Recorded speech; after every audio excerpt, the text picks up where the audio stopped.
Bon, Pierre, est-ce que c'est utile que je vous présente celui qui est assis en face de vous? Monsieur Olivier Pouls. Non, ce n'est pas utile. Parce que je le connais depuis très longtemps. C'est vrai. On a passé quelques moments autour de bons flacons. Oui. On ne pourra pas les raconter, on ne pourra pas tout raconter ici. Non, on ne pourra pas, parce qu'on va se faire Il y a eu quelques sorties de route, visiblement. Disons que modération n'avait pas été conviée. Ah, d'accord, c'est ça. Oui, mais tu connais faut pas boire avec modération. Il faut boire avec raison, ce qui n'a strictement aucun rapport. La modération n'a aucun intérêt. Aucun. Ça n'a absolument aucun intérêt. Il vaut mieux boire moins, mais bien se laisser aller agréablement. Le vin est un ami jusqu'au moment où il peut devenir un ennemi. Donc là, quand on sent qu'il devient un ennemi, il faut arrêter. Voilà, c'est tout. La modération, c'est comme la modestie, ça n'a strictement aucun... L'humilité, oui, la modestie, non. Ah, c'est joli. Olivier Pouls qui vient nous parler gastronomie, nous, chaque semaine dans cette émission. Et alors aujourd'hui, il a pas l'air très en forme. Non, je peux rien vous cacher, mon cher Thomas. Vous lisez en moi comme dans une recette de riz de veau.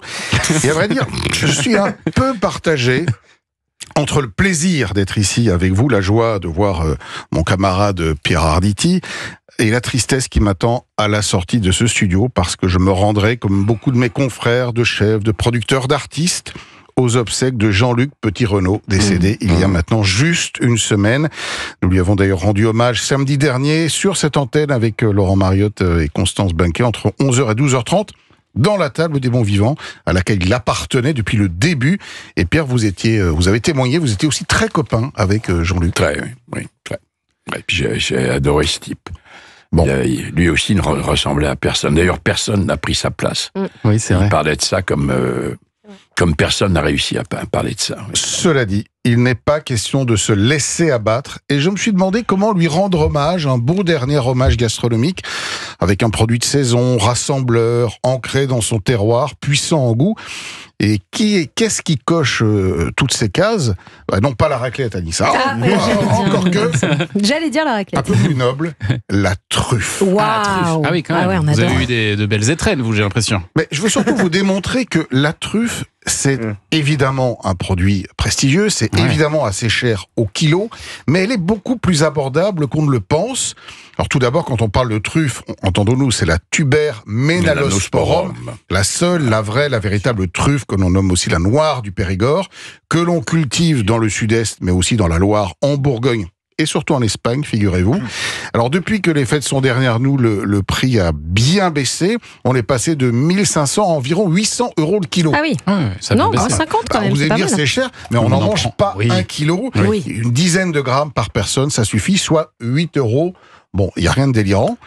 Et je vous en ai apporté. Et alors, vous l'achetez où, vous? Et alors, surtout, comment vous la préparez? Et bien alors, si vous avez la chance d'habiter dans une région où on peut la caver, vous pouvez la trouver en direct. Sinon, aujourd'hui, sur Internet, il y a plein de sites qui vous les vendent. Elles sont cavées le matin, expédiées dans la journée, et vous les recevez chez vous.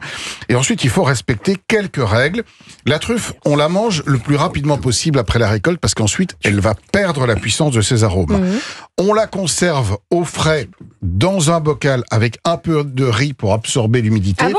Dans le bocal, dans le fond du bocal, on met du riz sec. Exactement, ça va absorber l'humidité. Très et dans le bocal, on met des œufs, parce que les œufs, ils vont se parfumer avec l'odeur de la truffe. Mais des œufs crus avec la coquille? Absolument. Ah d'accord, comme ça, et puis vous n'aurez plus qu'à faire une petite omelette ou une brouillade d'œufs qui sentira la truffe sans même l'utiliser. On la cuit aussi modérément, parce qu'attention, au-delà d'une 60aine de degrés, les arômes s'en vont. Et puis là, c'est une petite astuce, je vous ai fait hier un beurre de truffe. C'est délicieux. C'est une manière d'exhaler les saveurs, parce que le côté gras du beurre, évidemment, capte les arômes de la truffe. On le fait 24 heures à l'avance. Moi, je le dose à 25 grammes, à 25% de truffe pour 75 de beurre, pour 75 de beurre et pour 100% de total. Pierre disait c'est un peu léger, il n'y en a pas beaucoup. Hein, ça manque un peu de truffe. Ça manque toujours un peu de truffe. Dernière chose, tous les produits à la truffe, les chips, les fromages, les jambons, les moutardes, etc., poubelle directement. Ce ne sont que des arômes. Merci beaucoup, Olivier Pouls, qu'on retrouve évidemment demain à 11h dans la table des bons vivants sur